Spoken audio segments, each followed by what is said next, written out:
What's going on, folks? Welcome back to the Foot 101 channel. It is Fozzii here, bringing you guys a new custom tactics video. Today we're going to be taking a look at the 4-1-2-1-2 narrow formation, the second variant. We're just going to jump right into the video, tear through the tactics for you guys. If you enjoyed the video, please do give a thumbs up on it. Just lets us know that you're liking this content and it's what you guys want to see more of.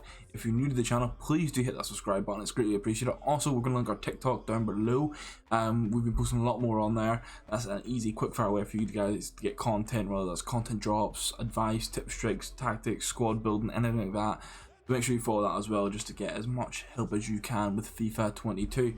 So let's jump into the video. You can see the team. I will have to apologize in advance. I'm in the middle of a little bit of a rebuild for my team. If anyone follows me on social media, you'll know that I love Serie A. We've been on full Serie A squads, but this upcoming week I want to mix it up a little bit. Just whilst there's not like this heavy influx of cars, just to try out some other leagues. So we're going to be hybriding. Jesus, that was hard to get out. We're going to be hybriding a little bit. So I've put some players in sort of to replicate the positions, but I'll explain it as we go through. So we're looking at the second variant, and this is how I ended up playing this formation during Champs Finals whenever I started to get a few tougher opponents. So straight away I will say what I initially used and what I used for like a solid week or so when grinding through rivals was I used full balanced on all this. So the width and depth and everything was the same, but the defense and offense was all just set to balance, and I would recommend you start with that. So it's going to look like this. That's how you should start it, and that's how you should play until you figure out what works for you, because I think this is quite a versatile formation. So you can keep it unbalanced and then go for direct passing if you want the guys to be making a lot of runs without them sort of maybe committing too much. But if you feel like you can take advantage of the fast build up, if you don't lose possession that often and you can counter attack, then I would run this. This is what I use and find the most success with, because I like the fast build up style. I like being able to attack, but then also being able to sort of hold the ball if I want to. I find it just suits my playstyle really well, and this is what helped me pick up a few more wins. We hit a stage where sort of, I think the skill rating got a bit tougher in Champs Finals, where we finished rank 2, and the full balance just wasn't quite working when you're playing those defensive 4-2-3-1 teams. But this is how it lines up for me. So I will say I had Barella playing the right centre mid spot with Kessie playing the centre defensive mid spot. So it wasn't just a full, like, you know, no defending, full vibes, just attack. We had a bit more defending than you see in the team right now, but I'll explain the positions as we go through. So as per usual, the keeper and the back line were all fully balanced and default settings. I didn't change anything here. I don't see much reason to change stuff here. If you ever need the fullbacks to get forward, you have the D-pad option to turn on like the attacking fullbacks if you ever need to. But I find for this system, just run them balanced. Your fullbacks will naturally advance a bit more because it is more space, and it's perfectly fine. The centre defensive mid is going to be on stay back and cover centre. Very generic CDM instructions here. I had a Kessie doing this, so if you have like a Kessie, Ali, and even a Jiang would be fantastic in this sort of position. Just a all-out defensive midfielder. I know I said De Jong, who's got high medium and is a bit more attacking based, but he would be great in this position because it helps to he pivots the team and has good passing. So that's who you want in that sort of position. And we look onto the right centre mid, and I had this playing as drop between defenders, and that was it. And this is something that I stemmed from a video that I made all the way last year in FIFA 21. And it's if you do drop between defenders in a 4-1-2-1-2 narrow with this defensive midfielder, whatever reason, it just sort of seems to glitch out the team and you will be constantly exposed to through balls. But in this case, because you're going to have a CDM who is continually staying back anyway, and then you have a midfielder that can drop in behind him for passing lane avenues, I found it worked really well. It was quite surprising. I had Barella playing there, and he's still got in the box for me quite a bit with how I do L1 passes. So it creates a bit of a diverse play style, because you can just let them drop back and provide the passing options, and then that also then helps your wing backs or your full backs advance and almost become wing backs into the space. And that's what I'm saying. We don't need to put them on go get forward. If we do, they'll go a bit too much. In this case, this means if your right centre mid does drop between the defenders, your fullbacks will progress up the pitch a bit with how the spread works, and that just works very, very well. If you feel that this is too defensive, switch it to balanced and it will still play well. I just like the passing avenues and the fullback involvement get from it, and I would recommend trying it. It has been very useful. And then we'll look at the left centre mid, and this is where you want an attacking player. And surprisingly, Chiesa did a job here. Chiesa's physicals aren't bad, his defending stats aren't bad. I tried Mkhitaryan here, it didn't quite work, but you can get away with a Chiesa, or what I would say, that Fekir SBC that's out right now, who I'm going to complete. I think he would be tremendous here because he's got the physicals, he's fantastic on the ball, fantastic shooting.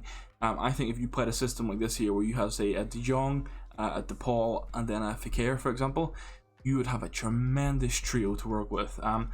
So I would recommend that. They're on get forward and get into the box because I want them getting involved. We only have 3 core attackers. I want that 4th person that's going to be breaking into the box as much as possible. And I found this person was scoring quite a few goals for me, or at least getting involved in the build-up creation. And ice stamina is useful, but what I will say is this is a position where at the 65th minute, I found that bringing a sub on, I was actually bringing DePaul on into this position. It was very impactful for the game because it was a fresh. They're obviously attacking quite a lot and coming back and forward, but that fresh boost in stamina helped create a lot more opportunities around the players that were maybe draining on the other team. We'll look at the cam next to is just to stay forward, but also free roam, which I bounced between like back and forward on the free roam because I wasn't sure how I felt about it, and I ended up keeping it on. So what I decided to do, the right centre mid used to be on free roam, so that was drop between defenders and free roam, and then the cam was just on like stay forward. What I found was with the right centre mid being on free roam, if he advanced, the cam would drop back, and then you were left with this really big gap in front of the defenders. So I decided to keep the right centre mid on balance, no free roam, and then apply the free roam to the cam. And I had Insigne playing here, and he was incredible. Like he just, last year I talked about this quite a lot, the stay forward free roam and the cam, where I played Mkhitaryan a lot last year. He just got in between the lines, he would find extra 3-ball runs, and obviously they were very powerful last year. And it's kind of the same this year, not as much exposure, but it still is a very beneficial system to run. It just helps you with your opportunity creation, and especially with 2 strikers, it gives you like a really good triangle to work from. Okay, so after the cat sat on the keyboard and ruined the end of the recording for me, I've had to re-record this. We're going to take a look at the strikers, which are on the right hand side right now. I have Carrera. I would probably switch Carrera and Martinez around if you were running these 2. My right hand side was the stay central and stay forward attacker. I used Victor Osimhen in form, so the 83 rate here this past week did a tremendous job for me. Scored some banging goals, by the way, so I would pick him up if you can. I think he's 27k right now. But this guy is kind of, you don't want to like a beefy striker, but you want this guy to be somewhat strong to hold the ball up. Because with your cam being on that like sort of free roam thing, I had Insigne there, and he was sort of basically what I had was Osimhen would hold the ball up. It would then drop down to Insigne, and then Chiesa playing the left striker who was making these darting runs through. And then with Lozano being on that sort of free roam, there's a lot of different passing avenues. It's quite a unique situation because it will change. It's not going to be the same thing that someone can read after 20 minutes of the game. So I would run that, and then I would also have your left striker on just purely getting behind. Have someone with a bit of pace here if you can, or your fastest striker if you're not running to complete pace merchants. But yeah, essentially recruiting that triangle where your right striker will be sort of the hold up and always there, and then your cam, your left striker, and then eventually your left centre mid is actually going to get involved with fullbacks then coming as well. So it's quite a complete formation for you. What I will say is if you aren't overly confident in the ball and you sort of maybe give the ball away easily with passes, and you're not or you're not confident in defending like 2v2s or 1v1s, I would turn off the fast build up and I would run it just full balance like I mentioned at the start of the video. Run the full balance for a while, get to grips with it, and then change to the fast build up as you get more confident. Because if you do it now when you're not confident and you give the ball away easy, it will just lead to a lot of like counter attacks and people penetrating you. So that's the one thing with this formation is keeping that in mind, that if you do run full like the massive press and you can't give it away easy, it can bite you in the ass a little. But that's everything today. Hope you guys enjoyed the video. If you did, please do give me a big thumbs up. It's greatly appreciated. It just lets us know that you guys are enjoying the content and this is what you want to see more of. And if you're new to the channel, hit that subscribe button. I think we've got people coming to view and people not just subscribing, so I really appreciate it if you do help us out on this content journey. Just see where we can go through this year of FIFA 22. And as I mentioned, we're also going to have the TikTok link down below. It's a bit of a more regular quick-fire way for you guys to get content, tips, advices, and everything like that. So have a good day. Hopefully you enjoyed the video, and we'll see you next one. Goodbye.